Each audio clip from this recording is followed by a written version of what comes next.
मंडळी, असा मस्त कमी तुपात होणारा शिरा जर तुम्हाला कसा करायचा ते बघायचं असेल तर तुम्हाला पुढचा व्हिडिओ बघावा लागेल। मी अगदी 4 चमचे तुपामध्ये हा शिरा केलेला आहे आणि आता मात्र वरून मी फक्त 2 चमचे तूप घालणार आहे। एवढं तूप एवढ्या शिऱ्याला पुरेसं होतं आणि खूप मस्त झालाय, चवीला वास पण खूप छान खमंग येतोय। तर हा शिरा कसा केला ते आपण बघूया।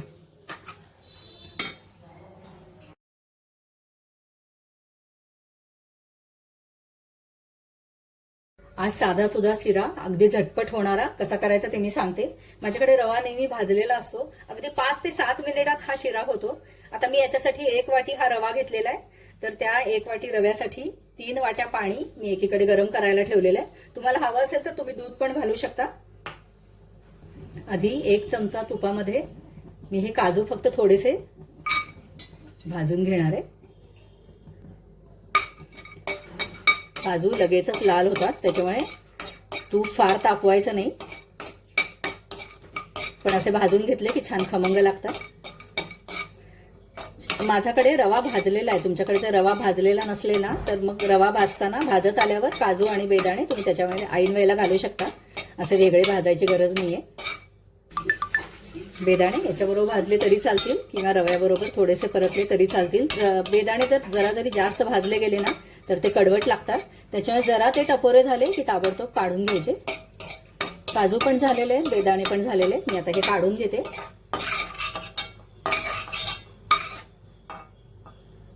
एक वाटी रवा घेतलेला आहे आणि ज्यांना बिझनेस करायचा तर त्यांच्यासाठी सांगते, हा साधारण 150 ग्रॅम रवा आहे, साधारण नेहमीच्या याच्यापेक्षा थोडीशी मोठी वाटी आहे। आणि आता याच्यामध्ये फक्त मी आत्ता घालताना एक 2-3 चमचे फक्त तूप घालणार आहे। एक 4 चमचे फक्त मी आत्ता तूप घातलेले। कमी तुपामध्ये सुद्धा खूप छान शिरा होतो।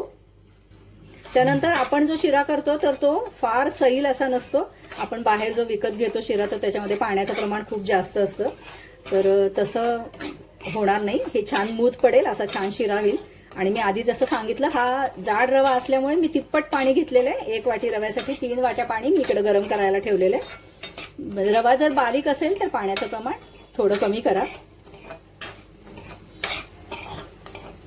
आता हा भाजलेला रवा असल्यामुळे फक्त 2 ते 3 मिनिटं भाजावं लागेल। आता हा रवा परत एकदा 2च मिनिटं मी तुपाबरोबर परत भाजून घेतलाय। रव्याचा रंग छान बदललेला आहे, असं गुलाबी सोनेरी असा रंग आला पाहिजे।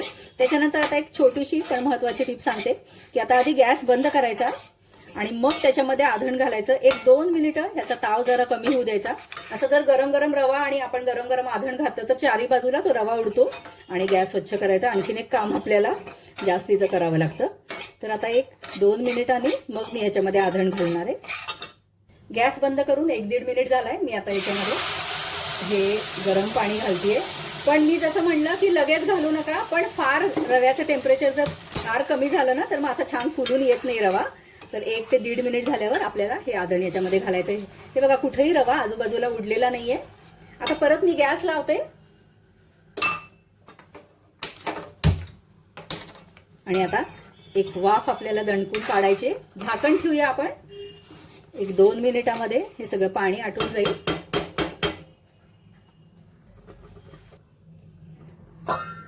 दोन मिनिटामध्ये हे सगळं पाणी छान व्यवस्थित आटलेलं आहे। एकदा व्यवस्थित सारखं करून घेऊया।